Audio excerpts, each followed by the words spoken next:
Class 11th आरोह भाग 1 गद्य खंड का दूसरा पाठ मियां नसीरुद्दीन, जिसकी लेखिका है कृष्णा सोबती। आज हम इस वीडियो में नसीरुद्दीन इस पाठ का सारांश जानेंगे। मियां नसीरुद्दीन शब्दचित्र लेखिका की हम हस्मत नामक ग्रंथ से लिया गया है, जिसमें नसीरुद्दीन एक खानदानी नानबाई बनाने वाले व्यक्ति हैं। उनकी स्वभाव, रुचि और बताने के ढंग को इसमें प्रस्तुत किया गया है, जिसमें मियां नसीरुद्दीन मसीहाई अंदाज में अपने हुनर का बखान करते हैं और वे ऐसे व्यक्ति का प्रतिनिधित्व करते हैं जो अपनी कला, अपने कार्य को, हुनर को कला की संज्ञा देते हैं। लेखिका दिल्ली से मटिया महल गढ़िया वाले गली में निकलती हैं तो आगे जाने पर वह देखती हैं एक अंधेरी और सामान्य सी दुकान, जिसमें ढेर सारे आटे गूँथे गए रखे हुए हैं। लेखिका ने सोचा कि शायद यहाँ सेवइयाँ बन रही हों। पूछने पर पता लगा कि ये मियां नसीरुद्दीन नानबाई वाले की प्रसिद्ध दुकान है, जो 56 तरह की नानबाई बनाते हैं या रोटियां बनाते हैं। लेखिका ने अंदर झांका तो देखा कि चारपाई पर मियां नसीरुद्दीन बैठे हुए बीड़ी पी रहे हैं। उन्होंने यानी मियां नसीरुद्दीन ने सोचा कि कोई ग्राहक है।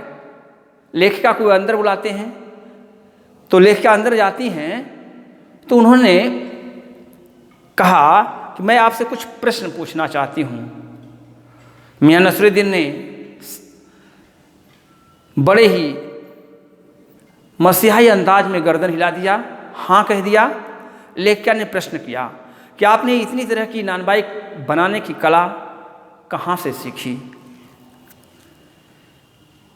नसीरुद्दीन कहते हैं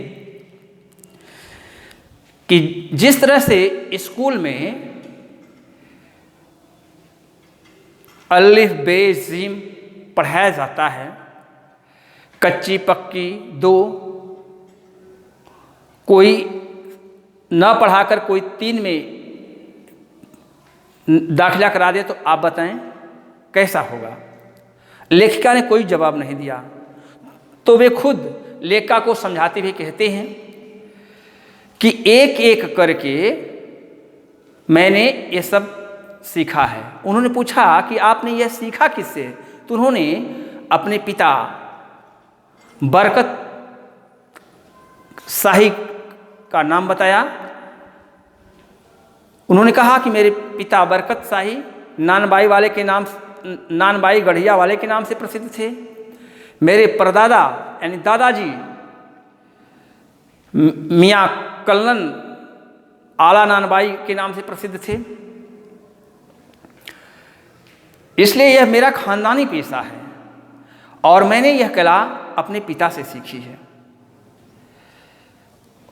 वे बताना प्रारंभ किए कि जिस तरह से अलिफ बे यानी छोटे क्लास से होकर के आगे एक एक सीढ़ी पढ़ता हुआ व्यक्ति जमात तक जान लेता है, ठीक उसी प्रकार से मैंने एक एक करके इस नानबाई को बनाने की कला सीखी। पहले मैंने बर्तन धुलना सीखा, फिर चूल्हा जलाना सीखा, आटा गूंथना सीखा। इस तरह से एक एक क्रमवार मैंने करके इस कला को सीख लिया, जान लिया। लेखिका से बातें करते हुए उन्होंने, मैंने जैसा पहले ही बताया कि वे अखबार वालों को और अखबार पढ़ने वाले दोनों को निठल्ला समझते थे। उन्होंने पहले ही कह दिया कि आप कहीं अखबार वाली तो नहीं हैं। जब उन्होंने ना कहा तो उन्होंने उत्तर देना शुरू किया था। लेकिन जब और आगे पूछा तो उन्होंने कहा कि हमारे पिताजी को बादशाह ने कहा कि कोई ऐसी चीज़ बनाओ जो न आग से पकती हो न पानी से पकती हो। तो हमारे खानदान के पूर्वजों ने या खानदान के लोगों ने बादशाह की बातों को स्वीकार कर लिया और कहा जहाँ अपना ऐसा होगा। और उन्होंने यह नानबाई पकाई और उनको खाने के लिए दिया, जिसकी भूर भूर प्रशंसा बादशाह ने की। लेखिका ने तंज कसा कि वह कौन से बादशाह थे, वह बताने में असमर्थ है क्योंकि वह जानते नहीं थे। इसलिए खिस कर बोले, कोई रहा होगा क्या, आप उनसे मिलने जाएंगी? लेखिका समझ गई, इसलिए उन्होंने आगे प्रश्न को टाल दिया। पूछा कि उन्होंने कोई खास बात आपको बताई, आपके पिता ने गुण सिखाते समय आपको कोई खास बात बताई या विशेष शिक्षा दी थी? तो उन्होंने बताया कि मैंने एक एक करके, यानी बर्तन धुलना, पहले बर्तन धुलना सीखा, फिर अंगीठी यानी चूल्हा जलाना सीखा, फिर आटे गूंथना सीखा, इसके बाद नानबाई बनाना सीख लिया। तो अंत में लेखिका की बातों को वह टालते हुए अपने एक नौकर को आदेश देते हैं कि अरे भट्ठी सुलगा दो, क्योंकि वे लेखिका के प्रश्नों से बचना चाहते थे।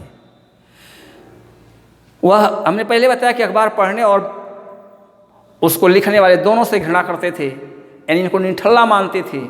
इसलिए वे अपना समय जाया नहीं करना चाहते थे।